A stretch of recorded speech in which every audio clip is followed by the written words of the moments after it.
Good morning, सुप्रभात सर्वांना. माझा विश्वास आहे तुम्ही सर्वजण प्रभू येशू ख्रिस्तामध्ये सुरक्षित आहात, आशीर्वादित आहात. काल, आज आणि युगानुयुग असा आमचा परमेश्वर आमच्या बरोबर आहे आणि तुमच्याबरोबर, सर्वांच्या बरोबर आहे, हा माझा पूर्ण विश्वास आहे. आज रविवार आहे.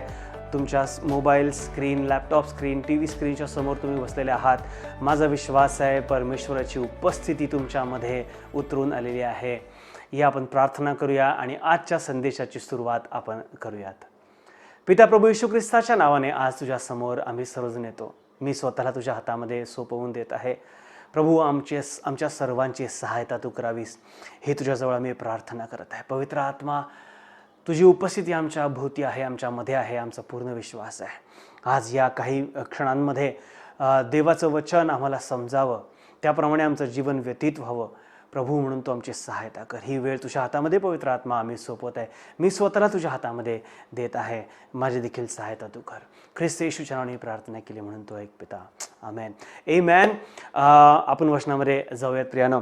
यावेळेला एक वचनाचा भाग नव्या करारातून मी तुमच्या समोर आणत आहे आणि त्यामधून आपण काही गोष्टी, 3 ते 4 गोष्टी आज आपण त्यामधून पाहणार आहोत. पवित्र आत्मा आज आमच्याशी बोलो, हीच देवाचरणाजवळ माझी प्रार्थना आहे. मत्ती शुभवर्तमान 13वा अध्याय 24 ते 30 वचन मी वाचणार आहे तुमच्यासाठी. आपण वाचूयात. मत्ती 13, 24 ते 30. त्याने त्यांच्या पुढे दुसरा एक दाखला मांडला.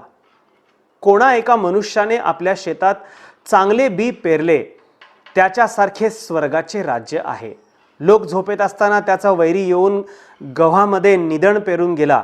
पण जेव्हा पाला फुटला व दाणे आले, तेव्हा निधनही दिसले.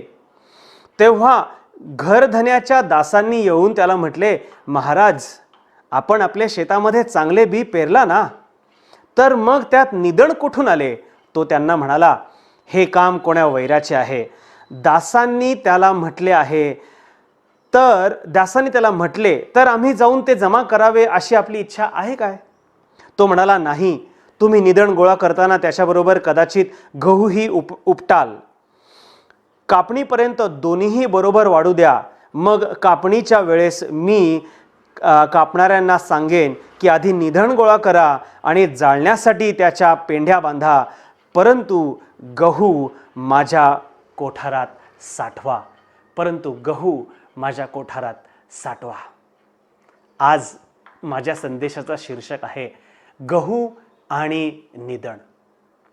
Wheat and weed. गहू आणि निधन हा माझ्या संदेशाचा शीर्षक आहे. आणि काही वेळ या काही वचनांवरती आपण राहणार आहोत. माझा विश्वास आहे अनेक वेळा तुम्ही हा दाखला बायबलमध्ये वाचला असेल.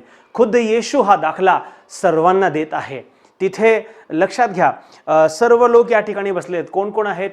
क्राऊड देखील आहे, गर्दी देखील आहे आणि शिष्य देखील आहेत. गर्दी आणि शिष्य हे सगळे बसलेले असताना येशू दाखल्यांच्या द्वारे या सर्वांशी बोलत आहे. या अध्यायामध्ये केवळ हा एकच दाखला नाही, परंतु अनेक दाखले प्रभू येशू जो आहे त्या गर्दीच्या समोर, त्या लोकांना तो दाखल्यांच्या द्वारे बोलतो. प्रियांनो, वी नीड टू अंडरस्टँड. काही गोष्टी आम्ही समजून घेतल्या पाहिजेत आणि हा माझा एक मुद्दा पुढचा असणार आहे. परंतु समजून घ्या, अनेक वेळा किंवा बहुतांश वेळा जर तुम्ही पाहिलात तर प्रभू येशूने दाखल्यांच्या द्वारे लोकांच्या समोर तो बोलला आणि शिष्यांच्या समोर तो फक्त दाखला नव्हे, परंतु थोडंसं गहन जाऊन देखील तो बोलला. आणि कशा पद्धतीने बोलला हे आपण पाहणार आहोत. माझा मुद्दा आज गहू आणि निधन याच्याविषयी असणार आहे. आम्ही समजून घेऊया, कोण गहू पेरत आहे, कोण निधन पेरत आहे, कोणाचं काय आहे हे आपण आज पाहणार आहोत. आपण 24 वचन पर्यंत वाचू. आय विल रीड 24 वर्स number 24 once again. Jesus told them another parable. The kingdom of heaven is like a man who sowed good seed in his field. Marathi. त्याने त्यांच्या पुढे दुसरा एक दाखला मांडला. कोणा एका मनुष्याने आपल्या शेतात चांगले बी पेरले, त्याच्यासारखे स्वर्गाचे राज्य आहे. माझा फोकस इथे दोन शब्दांकडे जाणार आहे. माझा पहिला मुद्दा तुम्हाला सांगण्यासाठी या वचनामध्ये खूप आहे सांगण्यासारखं, पण माझा पहिला मुद्दा हे सांगण्याकरिता दोन शब्द माझ्याकडे येत आहेत आणि तो म्हणजे his field. The kingdom of heaven is like a man who sowed good seed in his field. Everybody say his field. सर्वजण म्हणा आपल्या शेतात. कोणा एका मनुष्याविषयी तो दाखला सांगतोय आणि हा शेतकरी हा घरधनी हा मालक जो आहे शेताचा, तो त्याच्याविषयी म्हटलेला आहे की त्याने त्याच्या शेतात चांगल्या बीची पेरणी केली. माझा पहिला मुद्दा या अध्यायामधून कॉन्सन्ट्रेट करण्यासाठी हा आहे, तो म्हणजे आपल्या शेतात, हिज फील्ड. आणि जर आपण पुढं वाचलं तर येशू स्वतः शिष्यांच्या समोर उलगडा करून सांगतोय, तो उलगडा करून देण्याचा प्रयत्न करतोय की चांगले बी म्हणजे कोण आहे? तुम्ही आणि आम्ही आहे. आणि तो ज्याचं शेत आहे तो देव आहे. आणि जे निधन आहे त्या निधनाविषयी म्हटलेलं आहे ते शत्रूने येऊन पेरलेलं आहे आणि तो आपला वैरी आहे, सैतान आहे, त्याच्याविषयी आपल्याला कळतं. खुद्द येशू सांगतोय. पुढे जर आपण वाचलो तर आम्हाला कळेल प्रियांनो.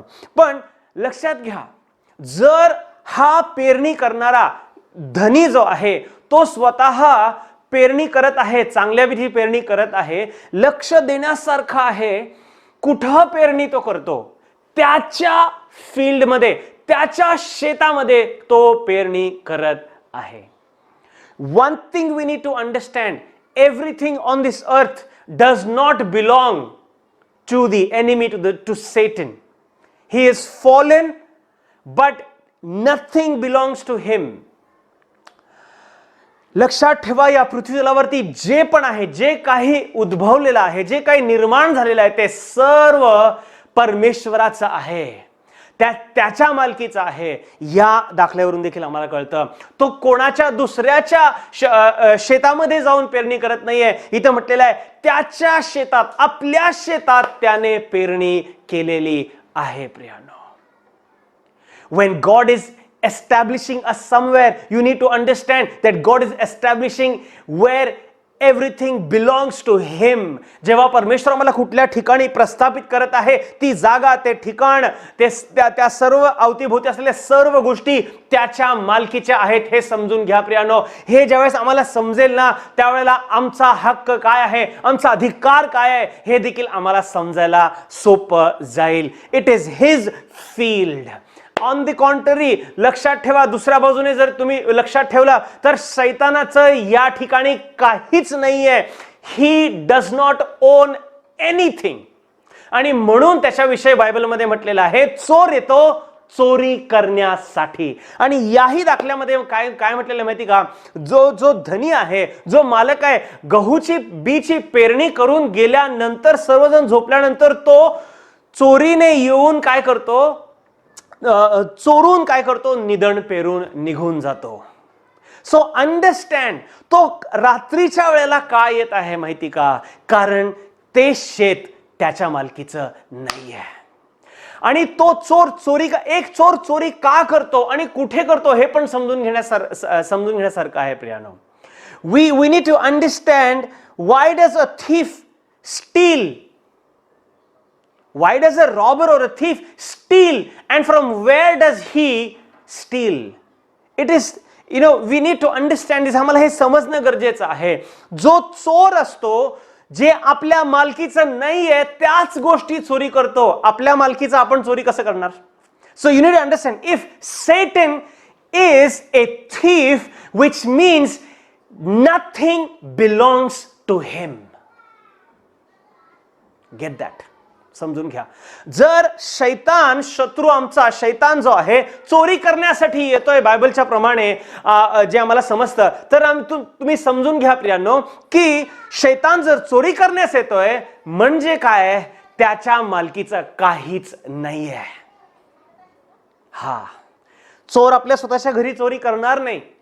जे आपल्या स्वतःच्या मालकीचे तसे तो चोरी करू शकणारच नाहीये. म्हणजे समजून घ्या प्रियांनो, आम्ही ज्या ठिकाणी आहोत, आमच्यामध्ये जे आहे, आम्हाला जे मिळतंय, मिळालेलं आहे आणि पुढे मिळणार आहे, ते सर्व काही प्रभू येशूचा आहे, देव पिताचा आहे. त्याच्यावर फक्त आणि फक्त पित्याचा, प्रभू येशू ख्रिस्ताचा आणि पवित्र आत्म्याचा हक्क आहे. हे तुम्ही समजून घेणं अत्यंत गरजेचं आहे. The world is his, it belongs to God and not the enemy. The enemy only steals because nothing is his own. शत्रू फक्त चोरी करण्यासाठी येतो, शैतान. का? कारण त्याच्या मालकीचं काहीच नाहीये प्रियनो. हे समजून घेण्यासारखं आहे. You steal that which isn't yours. I say it again. You steal that which is not yours. जे तुमचं नाहीये तेच आपण चोरी करू शकतो किंवा चोर चोरी करू शकतो. म्हणून आज आनंद करण्याची वेळ आहे प्रियांनो, की हे समजून घ्या की शत्रूचं काहीच नाहीये. जे आहे ते सर्व परमेश्वराचं, पिता, पुत्र आणि पवित्र आत्म्याचं आहे. आणि त्याच्यामुळे ते आमचं देखील होऊ शकतं आणि झालेलंच आहे असा माझा विश्वास आहे. कोणीतरी आमेन म्हणेल. आमेन. हालेलुया. आणि आणखीन एक गोष्ट आहे प्रियांनो, लक्षात घ्या. Parables were for the crowd but the explanation for it were for the disciples. हे जे मी तुम्हाला सांगितलं ना की येशू दाखल्यांच्या द्वारे गर्दीशी बोलायचा, पण शिष्यांनाच फक्त त्याचं प्रकटीकरण द्यायचं.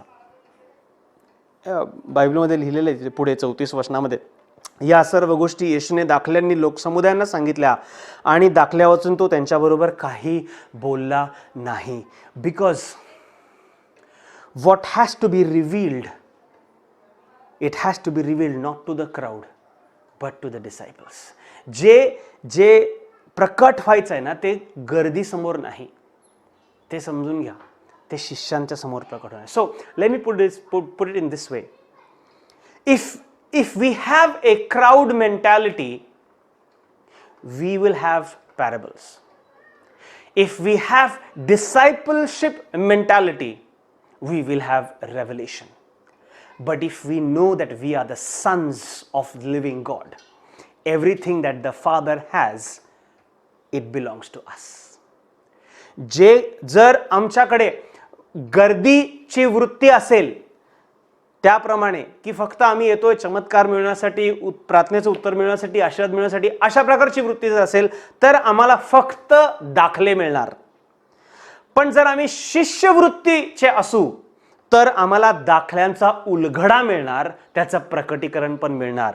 पण त्याच्याही पुढे जाऊन मी हे म्हणेल, जर आम्हाला माहिती आहे की आम्ही देवाचे लेकरं आहोत, फक्त शिष्य नव्हे परंतु देवाची लेकरं आहोत, तर मग आम्हाला हे समजून घेणं गरजेचं आहे की जे काही पित्याचं आहे ते आपलं असणार आहे. आमेन. पुढे जाऊया.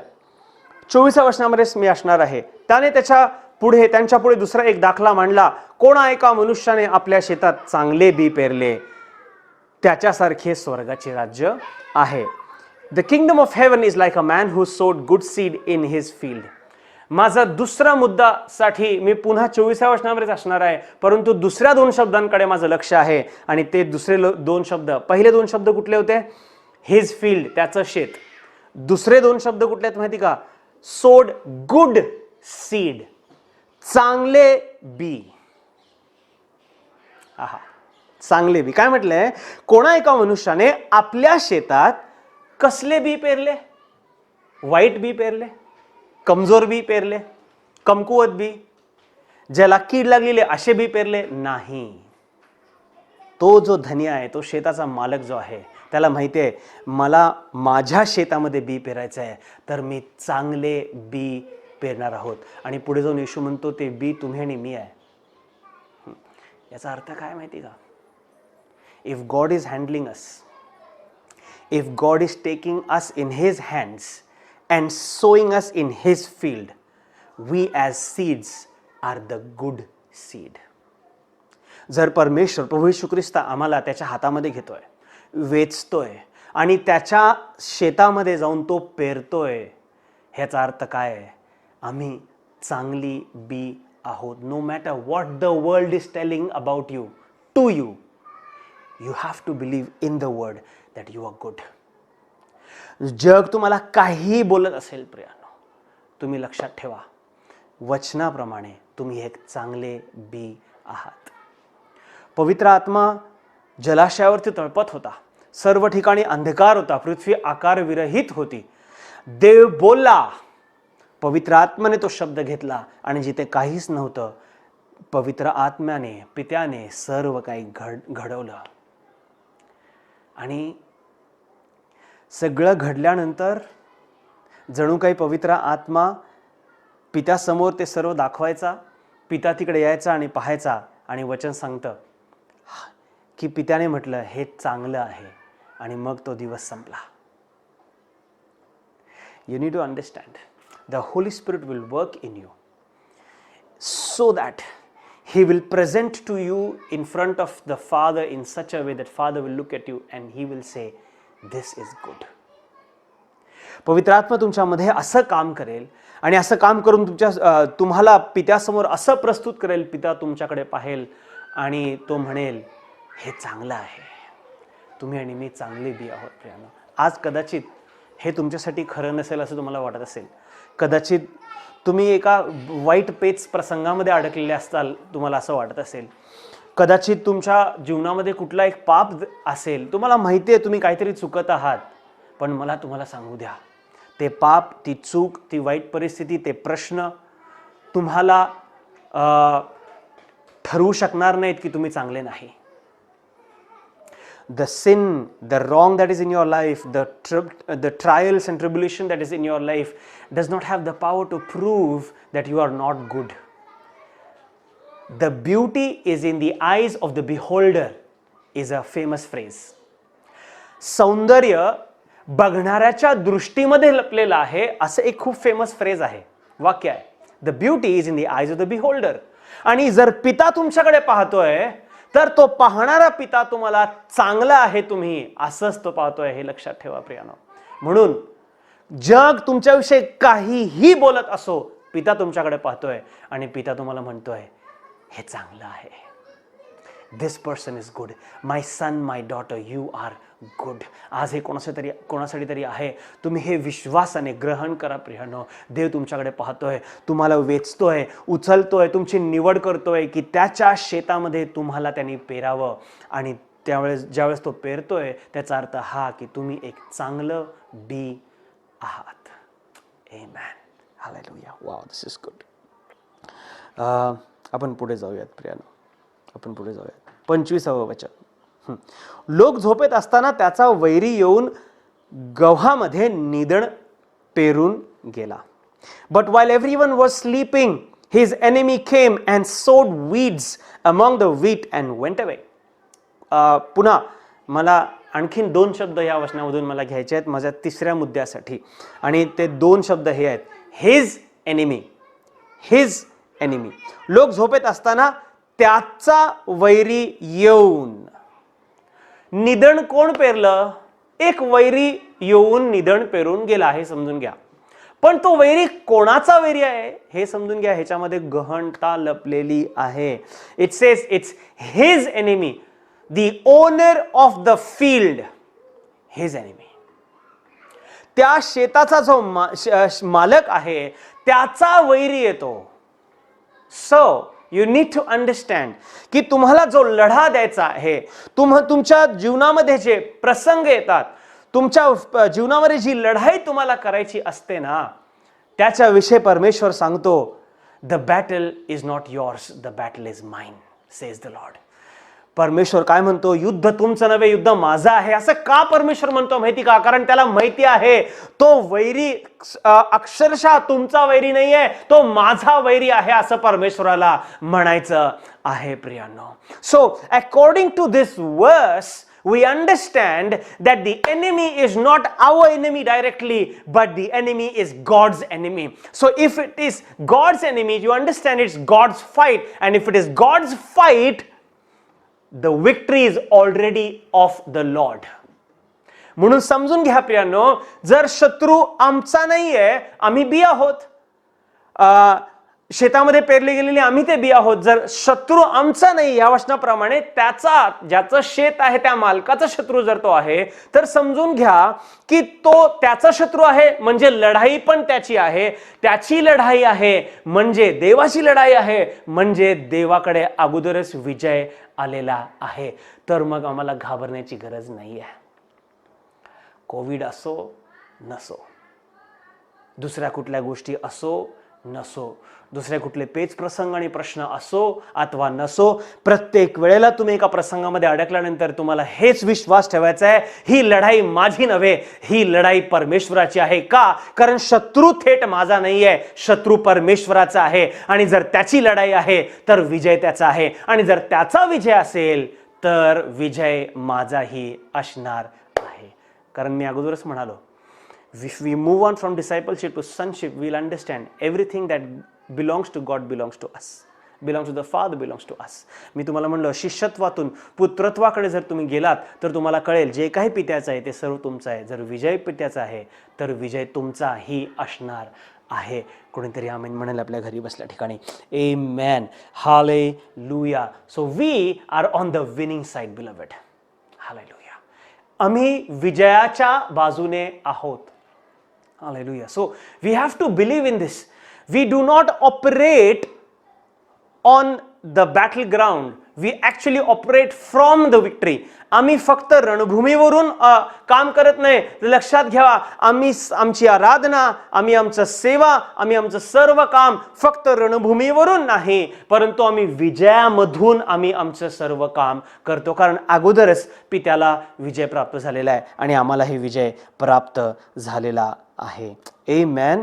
I will share one last point and then we will pray after this. 26व वचन आपण वाचूयात प्रियानो. 26. When the wheat sprouted and formed heads, then the weeds also appeared.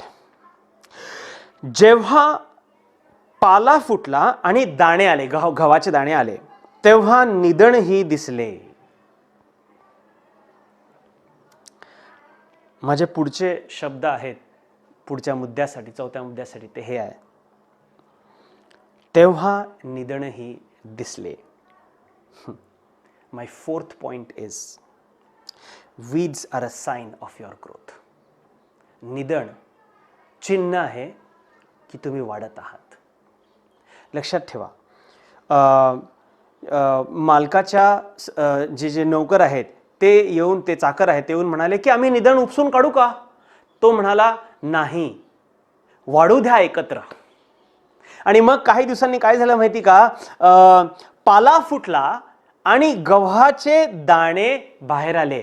आणि ज्या वेळेला पाला फुटला, गव्हाचे दाणे बाहेर आले, म्हणजे ते बी आतमध्ये पेरलेलं होतं जमिनीच्या, काही दिवसांनी ते बाहेर आलं, त्याची वाढ झाली आणि गव्हाचे दाणे जसे दिसू लागले त्याचप्रमाणे निधनही दिसले. इथं वचन असं स्पष्टीकरण आम्हाला देत आहे प्रियानो. म्हणजे समजून घ्या, ज्या वेळेला निधन दिसतंय ना, त्यावेळेला आम्हाला निराश होण्याची गरज नाही की आमच्या जीवनामध्ये त्रास आहे, आमच्या जीवनामध्ये काही परिस्थिती आहे जी आम्हाला खाऊन टाकण्यासाठीच आलेली आहे. निधन काय करतं माहिती का? जे गव्हाची ग्रोथ आहे त्याला खाऊन टाकतं. आणि काही ठिकाणी, काही शेतामध्ये असंही आहे की ते निधन इतकं तीव्र असतं, ते निधन गव्हापेक्षाही जास्त पटीने वाढायला लागतं. सर्व खत आपल्याकडेच घ्यायला लागतं. जर तुम्हाला असं वाटत असेल की जे काही माझ्यासाठी परमेश्वराने दिलेलं आहे, जे आशीर्वाद माझ्यासाठी परमेश्वराने दिलेले आहे, ते सर्व काही मला जातच नाहीये, माझी परिस्थिती खाऊन टाकत आहे, माझा शत्रू खाऊन टाकत आहे आणि माझी परिस्थिती वाढत चाललेली आहे, माझी वाईट परिस्थिती वाढत चाललेली आहे, मी देवामध्ये वाढायला पाहिजे, तर माझी वाईट परिस्थितीच वाढत चाललेली आहे. लक्षात घ्या प्रियानो, जर तुमच्या जीवनामध्ये निधन दिसत असेल, याचा अर्थ दाणे बाहेर आलेले आहेत. आता बी राहिलेली नाहीये, त्याला पाला फुटलेला आहे आणि आता ते एक क्रॉप मध्ये परिवर्तन झालेलं आहे आणि त्याची वाढ, त्याची वृद्धी, त्याचा विकास झालेला आहे. म्हणजे माझा चौथा मुद्दा काय मला तुम्हाला सांगायचं आहे प्रियानो, ज्या वेळेला निधन दिसतं त्यावेळेला तुम्ही समजून घ्या की तुमची वाढ होत आहे, तुमची वृद्धी होत आहे. The problems in your life are a sign enough to know that you are growing. Hallelujah. You are growing. Hallelujah. Amen. म्हणून लक्षात ठेवा प्रियानो, तुम्ही एका चांगल्या शेतामध्ये आहात. देवाच्या मालकीचं शेत आहे, त्याच्यामध्ये तुम्ही आहात.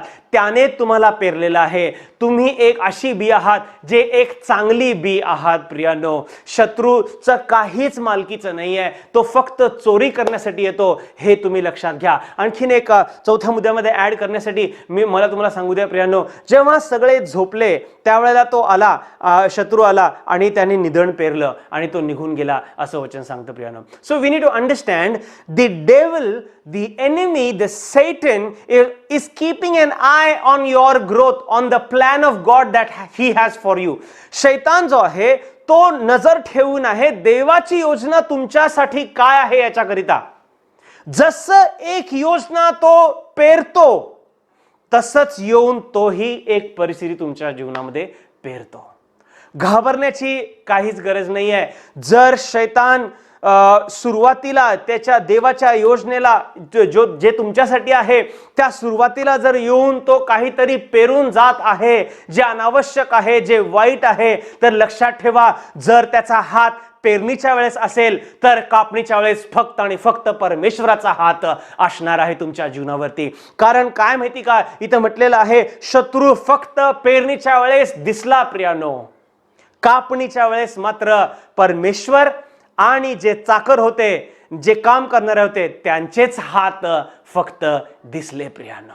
So we need to understand this. निधन असले तरी हरकत नाही, आम्हाला वाढायचंय प्रियानो, आम्हाला वाढायचं आहे. परमेश्वर खत घालतच राहणार, पवित्र आत्मा खत पाणी देतच राहणार, आम्ही वाढतच राहणार. आणि मग एक वेळ कापणीची येईल, त्यावेळेला आमच्या वाईट परिस्थितीला कायमचा आपल्यापासून उपटून बाहेर काढण्यात येईल. आणि त्यावेळेला आम्ही पित्याबरोबर आम्ही आनंद करणार आहोत, आम्ही जयघोष करणार आहोत, आम्ही स्तुती आणि त्याची आराधना करणार आहोत. सो अंडरस्टँड, तुम्ही आणि मी गहू आणि त्याचे बी आहोत. पण निधन असेल तरी काळजी करू नका प्रियानो. निधन आहे हे एक चिन्ह आहे की तुम्ही गव्हामध्ये, त्याच्यामध्ये गव्हाच्या त्या क्रॉपमध्ये तुमची वृद्धी होत आहे, तुमचा विकास होत आहे. माझी आशा आहे की परमेश्वर तुम्हाला या वचनाच्याद्वारे आशीर्वादित करेल. तुम्ही जर कुठल्या परिस्थितीमध्ये अडकलेला असाल, तुमचं लक्ष जर निधनाकडे असेल, तर निधनाकडून काढून तुम्हा स्वतःकडे लक्ष द्या. कारण तुम्ही एक चांगली बी आहात, ज्याची चांगली कापणी पित्याला प्राप्त होणार आहे. Amen. May the lord bless you. तुम्ही एक चांगली बी आहात. You are a good seed. आपण प्रार्थना करू. पिता, प्रभू येशू ख्रिस्ताच्या नावाने आम्ही तुझ्या समोर येतो आणि प्रार्थना करतो देवा, आणि म्हणतो आमची सहायता तू कर. आम्ही एक चांगले बी आहोत तुझ्या शेतामध्ये. सर्व काही तुझ्या मालकीचं आहे, त्या शेतामध्ये आम्ही पेरलेलं आहोत. परमेश्वरा, आमची सहायता कर. आम्ही निधनाकडे न पाहता, शत्रूकडे न पाहता, शत्रू आमच्या जीवनामध्ये काय करू इच्छितो त्याच्याकडे न पाहता, तू आमच्या जीवनामध्ये काय करू इच्छितो ह्याच्याकडे आमचं लक्ष जाऊ दे. आम्ही वाढणार, आमची वाढ खुंटणार नाही आणि चांगली कापणी तुला प्राप्त होणार आहे, हा आमचा विश्वास आहे. आम्ही सर्व काही तुझ्या हातामध्ये देत आहोत परमेश्वरा. आम्ही एक चांगले बी आहोत. ख्रिस्त येशूच्या नावाने ही प्रार्थना केली म्हणून तो एक पिता. आमेन. Amen. May the Lord bless you and may you have an amazing week ahead. परमेश्वर तुम्हाला आशीर्वादित करो आणि तुमचा आठवडा आशीर्वादित जाओ. Thank you very much and God bless.